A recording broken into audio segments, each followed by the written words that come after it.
Hello friends, मैं आपकी परीक्षा दोस्त आपके लिए थोड़ी और प्रैक्टिस लेके आई हूँ, क्योंकि प्रैक्टिस ही आपको परफेक्ट बनाएगी। और प्रैक्टिस तो एक ऐसी चीज़ है, जितनी की जाए उतनी ही कम है। तो कोई बात नहीं, हम कौन सा हिम्मत हार रहे हैं, करते जाएंगे, थोड़ा थोड़ा और आगे बढ़ते जाएंगे परफेक्शन की ओर। ठीक है, तो चलिए शुरू करते हैं।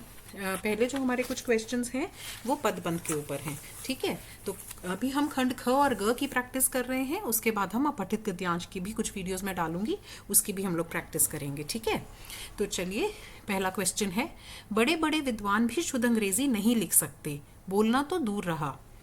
कौन सा पदबंध है? रेखांकित पदबंध है, संज्ञा पदबंध, सर्वनाम, क्रिया या विशेषण पदबंध? बताइए कौन सा है। अब देखो, विद्वान वर्ड जो है, संज्ञा जो है वो अंडरलाइनिंग का पार्ट है। तो जब भी संज्ञा अंडरलाइनिंग का पार्ट बन जाती है तो उससे क्या होता है, वो जो पद है, पदबंध है, वो वाक्य में संज्ञा का काम करता है। ठीक है, तो जब भी संज्ञा आपके अंडरलाइनिंग फ्रेज का पार्ट है तब आपको उसे बोलना है संज्ञा पदबंध। उसके चर्चित साहसिक कारनामों के कारण लोग बाग तलवार में अद्भुत शक्ति का होना मानते थे। तो अब कौन सा पदबंध है? कारनामे क्या होते हैं? कर्म। कर्म क्या है? नाउन। ठीक है, तो कर्म है नाउन। तो जब भी नाउन आपका रेखा में आ गया, जब भी अंडरलाइनिंग का पार्ट बन गया, तब संज्ञा पदबंध कहलाता है वो पदबंध।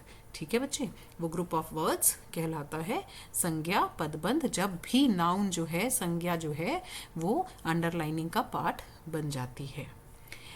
इनमें से कुछ शहर छोड़कर चले गए हैं, वाक्य में रेखांकित पदबंध है। चले गए हैं, कहीं भी चला जाना क्या है? क्रिया है। तो ये कौन सा पदबंध है? ये एक क्रिया पदबंध है।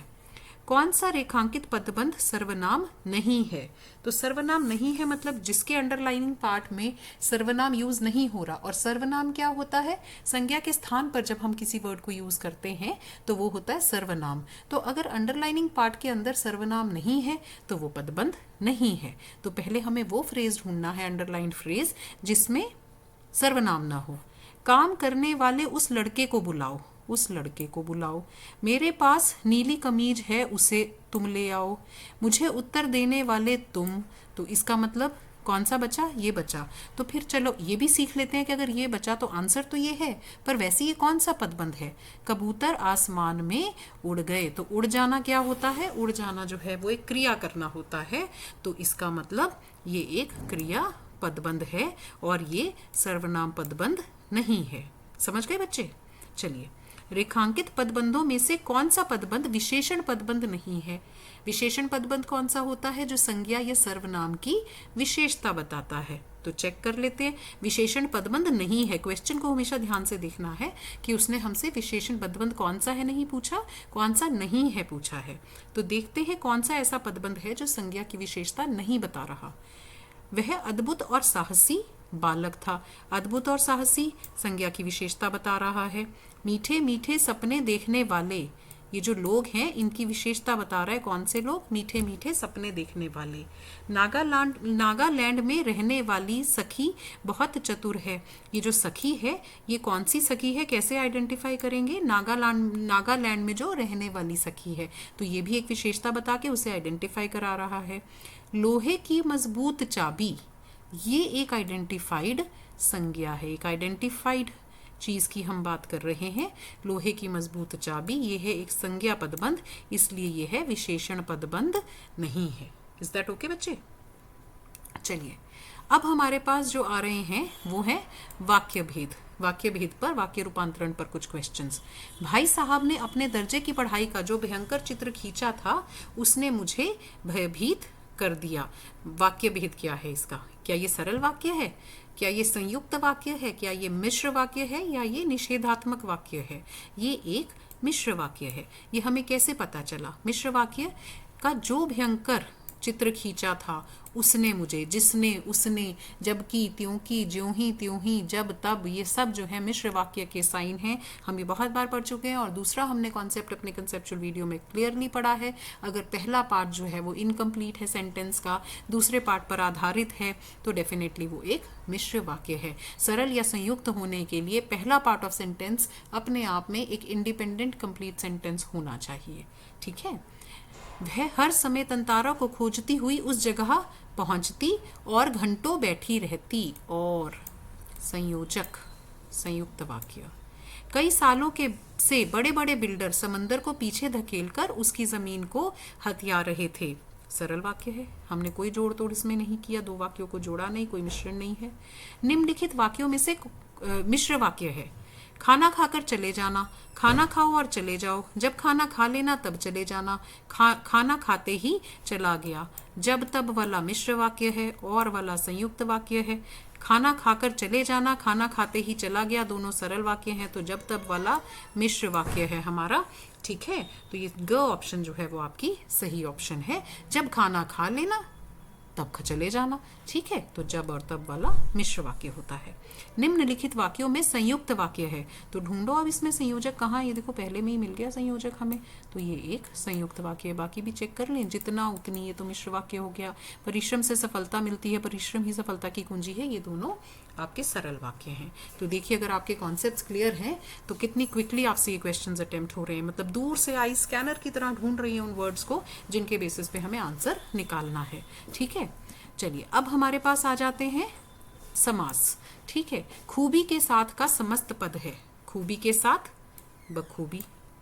किस समस्त पद में कर्मधारय समास है? तो कर्मधारय की आपको याद है क्या, उसमें हमने आइडेंटिफाई करने के लिए क्या पढ़ा था कंसेप्चुअल वीडियो में? हमने कहा था वो वाला समास जिसमें एक विशेष्य है और दूसरी उसकी विशेषता है, तो वो हमारा कर्मधारय समास है। तो यहाँ पे देखिए, महाराजा, महान है जो राजा, मतलब एक राजा की बात कर रहे हैं और दूसरी उसकी महानता, उसकी विशेषता की बात कर रहे हैं, तो ये एक कर्मधारय समास है।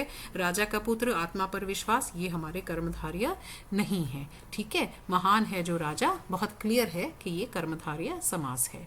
जिस समास में उत्तर पद प्रधान होने के साथ ही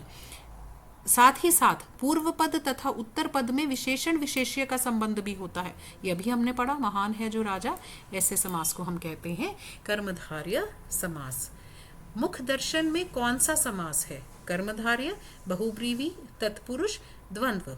मुख का दर्शन, ये है संबंध तत्पुरुष समास का, की कारक चिन्ह का लोप करके ये समास बना है, समस्त पद बना है। ठीक है, इसलिए ये तत्पुरुष समास है। द्विगु समास। द्विगु समास कौन सा होता है? जिसका जो पहला पार्ट है उसमें कोई ना कोई संख्या आ रही होती है। तो 5 नदियों का समूह पंजाब, देखिए पहला वर्ड ही हमें बिल्कुल क्लियर है, ये हमारा द्विगु समास है। Is that okay? कोई आपको प्रॉब्लम इसमें? 5 नदियों का समूह, ये जो है पंजाब होता है। तो चलिए आगे चलते हैं।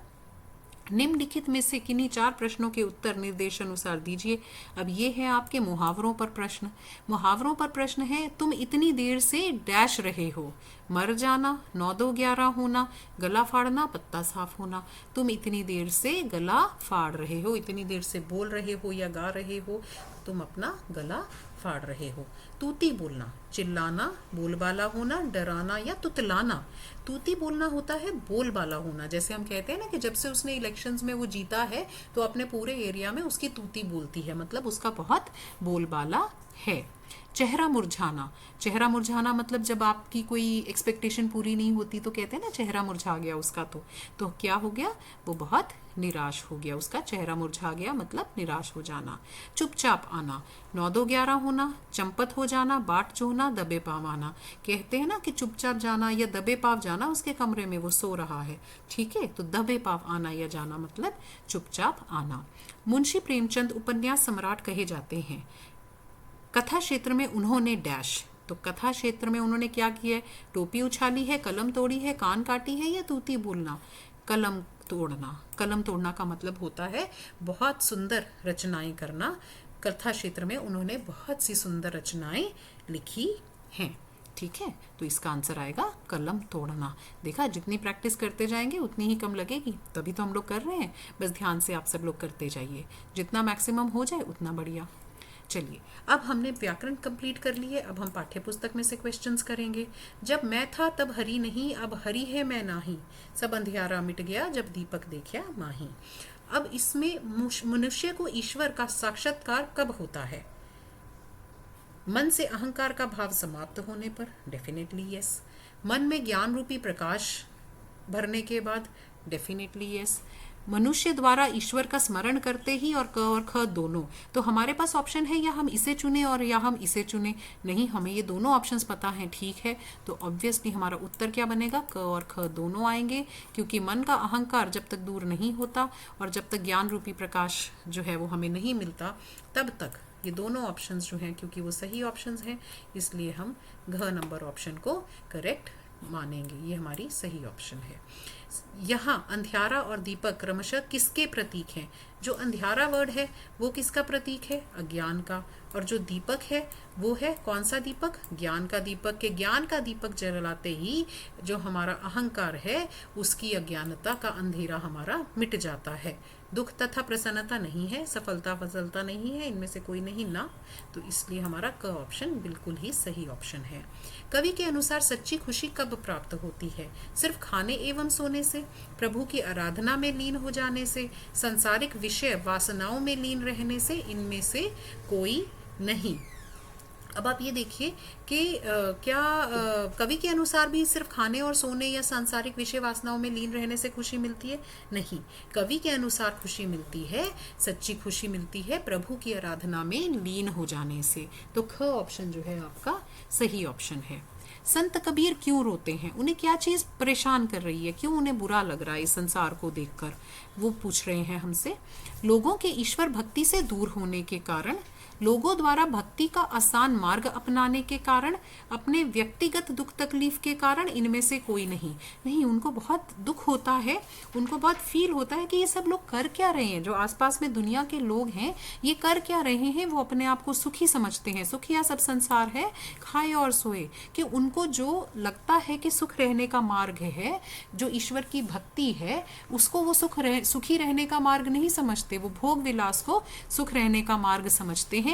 इसलिए संत कबीर इस बात को लेकर बहुत ही दुखी हैं, उन्हें बहुत परेशानी इस चीज से होती है। तो इसलिए लोगों के ईश्वर भक्ति से दूर होने के कारण संत कबीर रोते हैं।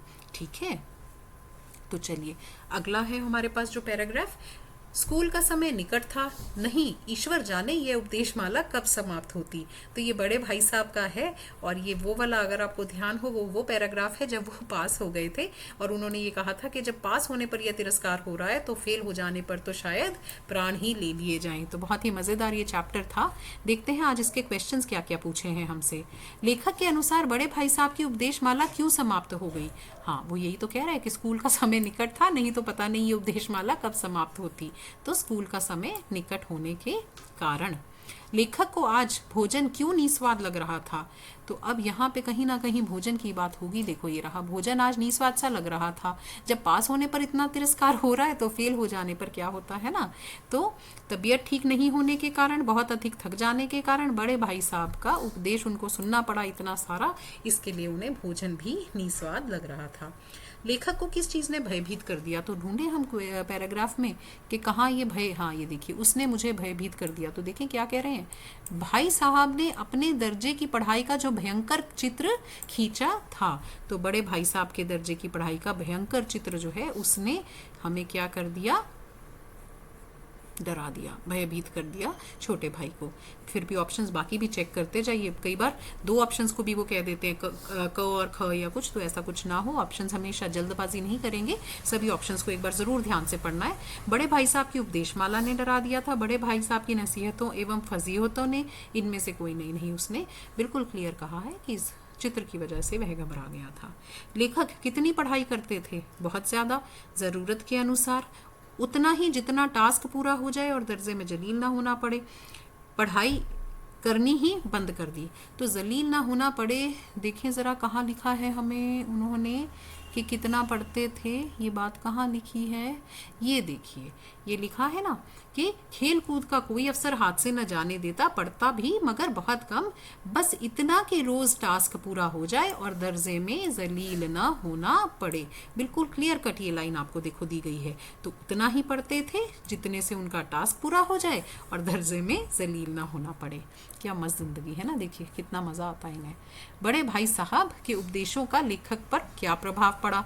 विश्वास बढ़ गया, कम हो गया, लुप्त हो गया, इनमें से कोई नहीं।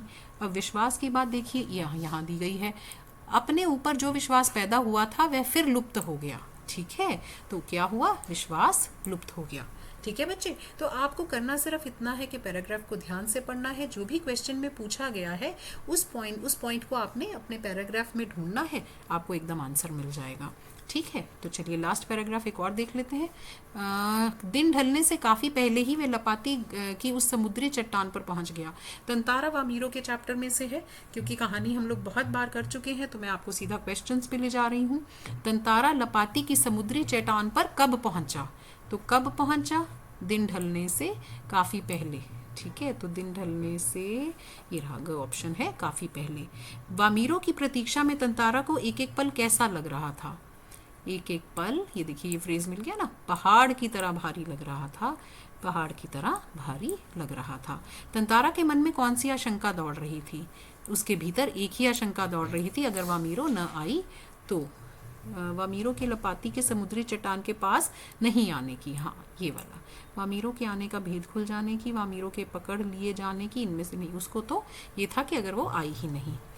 तंतारा बार बार लपाती के रास्ते पर नज़र क्यों दौड़ा रहा था? बट ऑब्वियसली वो उसकी प्रतीक्षा कर रहा था, है ना। ये देखो, एक बार लपाती के रास्ते पर, तो उसको वहीं से आती हुई वामीरो दिखाई दी थी। ठीक है, तो सचमुच वह वामीरो थी, मतलब वो उसके आने को, वामीरो को आता देखने के लिए, गांव वालों को आता देखने के लिए, वामीरो के माता पिता को, इनमें से कोई नहीं।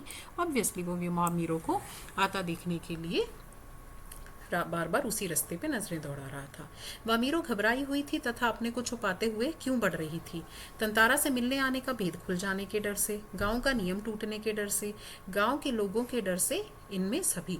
बट ऑब्वियसली वो सभी से डर रही थी कि ऐसा ना हो कि किसी को भी, मतलब वो अपने आप को छुपा कर उससे मिलने आई थी कि भाई जो लोगों को ये बात का पता ना चल जाए। उसको डर था गांव के लोगों का, और डर क्यों था? क्योंकि गांव का ये नियम था कि आप दूसरे गांव के लड़के से मेल मिलाप नहीं कर सकते, आप उससे दोस्ती नहीं बढ़ा सकते, आप उससे विवाह की बात सोच भी नहीं सकते। तो इसलिए वह किसी के सामने ये बात जाहिर नहीं होने देना चाहती थी। तो ये सभी ऑप्शंस बिल्कुल सही ऑप्शंस हैं। ठीक है बच्चे, तो आपको मैं थोड़ी थोड़ी देर के बाद ये रिवीजन सीरीज देते जा रही हूँ, ये आप करिए। लेकिन कहीं भी अगर आपको डाउट आता है बेटा, तो प्रैक्टिस करने का जो मतलब होता है, मकसद होता है, वो यही होता है कि अगर अभी भी हमारे मन में कहीं डाउट है, तो हम कहाँ जाएंगे उसको क्लियर करने? वापस बेस पे जाएंगे। हम अपने कंसेप्चुअल वीडियोस को ध्यान से देखेंगे, उनको हम रिवाइज करेंगे, और वहाँ से अपना माइंड फिर से क्लियर करेंगे कि अरे हमें ये डाउट आ रहा था, ये डाउट हमें नहीं आना चाहिए। और उसके बावजूद भी अगर आपको कहीं डाउट है आपके पेपर तक, मैं 100% आपके साथ हूँ। कमेंट सेक्शन में डाउट को लिखिए, मैं इमीडिएटली उसको आंसर करूँगी। ठीक है, तो प्रैक्टिस करते जाइए। We are all together to score good marks in our exam. All the best.